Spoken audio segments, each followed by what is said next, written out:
Este libro acompaña a Jesús en su pasión y ayuda a tu hermano con tu donación.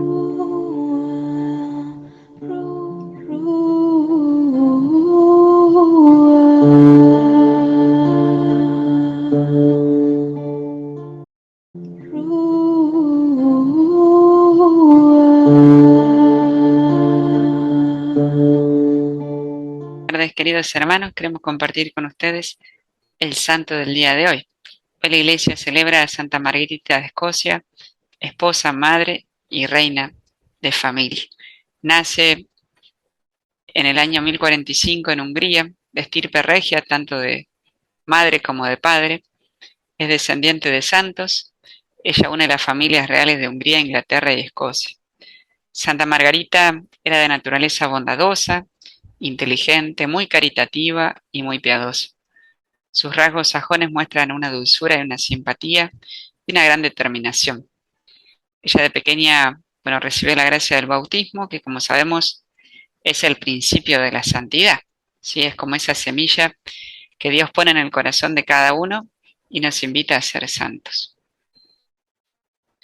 El rey de Inglaterra, su tío, fallece en el año 1066 y poco antes fallece el padre Eduardo de Ultramar. Esto significó para Margarita una prueba muy dura debido a su simpatía, a su dulzura, ¿sí? La pérdida de estos seres queridos que fueron modelando su espíritu. Margarita recibe la educación de parte de los monjes benedictinos y ellos tenían como 4 reglas, ¿no es cierto?, muy importantes para seguir: trabajar, orar, estudiar y descansar.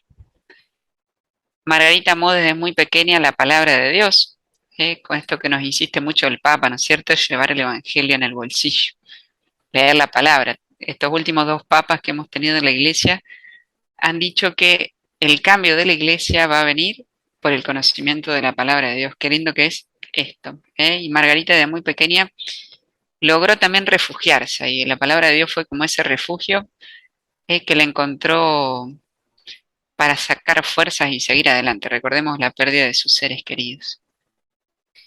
Su padre, que fue el príncipe Eduardo de Ultramar, su madre Águeda, nieta, esposa y madre de reyes, ambos la educaron en los principios de la doctrina de Jesucristo y como futura reina. Siendo niña desde Hungría se trasladó a Inglaterra y ella tenía 2 hermanos, Edgardo y Cristina. Apenas Edgardo fue coronado rey en este país, fue invadido por el príncipe Guillermo el Conquistador y la familia sufrió toda clase de afrentas. Se hizo tan imposible la vida en Inglaterra que la madre se escapa en barco, imaginémonos, ¿no es cierto?, la mamá escapando en barco junto con sus hijos, y el barco naufraga y termina en Escocia. Fueron bien recibidos por el rey Malcolm III, que conocía la familia de Margarita. Y Margarita, que contaba con 24 años, fue mirada por el rey, que se enamoró de ella, y también le impresionó mucho al rey su bondad y su amor, a tal punto que decide casarse con ella. Así fue como Margarita se convierte en la reina de Escocia con solo 24 años.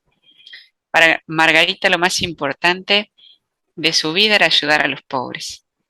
Cada día antes de ir a almorzar servía personalmente el almuerzo a 9 niños huérfanos y a veces los servía de rodillas, al recordar que los favores que hacemos al pobre los recibe Jesús como hechos a sí mismo.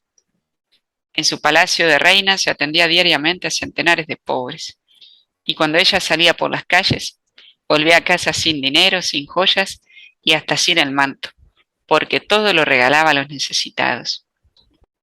Era estimadísima entre el pueblo y por la inmensa compasión que demostraba hacia los más miserables. Margarita tuvo 6 hijos y 2 hijas.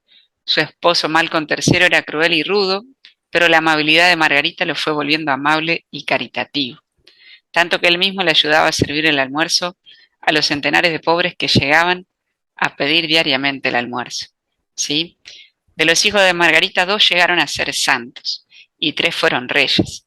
Y del esposo de una hija de ella, Enrique I, proviene la actual familia real de Inglaterra. Fíjense qué linda la historia, ¿sí? Ella como mamá Y como esposa logró santificar al esposo y santificar a los hijos. Qué increíble, ¿no es cierto? Cómo una mujer puede lograr, cuando es santa, contagiar esa santidad a su familia.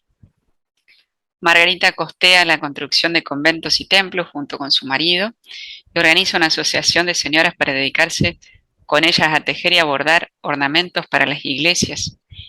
A sus hijos los educa cuidadosamente en la religión católica y se esmera para que aprendan muy bien el catecismo. En su casa y entre la gente del pueblo hacía leer la vida de los santos. Imagínense un rey, una reina, que haga leer la vida de los santos. Qué increíble, ¿no es cierto?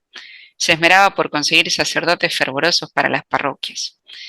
Iban a rezar juntos con su hijo, a adorar el Santísimo Sacramento, todos los días. A su esposo el rey lo entusiasmaba continuamente para que hiciera obras en favor de la iglesia y de los más pobres, y para que fuera compasivo con sus enemigos. Construye una hermosísima catedral, insistía mucho en que la gente del pueblo vaya a misa los domingos. En Cuaresma y en Adviento, las 4 semanas anteriores a la Navidad, ayunaba cada día. Le gustaba mucho leer los evangelios y pasaba varias horas de la noche en oración. Su esposo y su hijo murieron en batalla contra quienes querían invadir el reino. Santa Margarita sufrió mucho y cuando escuchó que habían fallecido su esposo y su hijo, exclamó: «Te doy gracias, Dios mío, porque al mandarme tan dolorosas noticias, me purificas de mis pecados». Y 4 días después, ella también muere un 16 de noviembre del año 1093. Inmediatamente el pueblo empieza a honrarla como santa. Es recordada sobre todo por su amigable generosidad para con los pobres y los afligidos. En el día de hoy te pedimos, Santa Margarita, que nos conceda la gracia de desear ser santos, de que seamos generosos como vos lo fuiste, y te pedimos por todas las madres y esposas de familia, para que las santifiques, tú que has sido una gran santa, como esposa, como mujer y como madre. Santa Margarita de Escocia, ruega por nosotros. Y que Dios los bendiga y la Virgen María los cubra con su manto. Amén.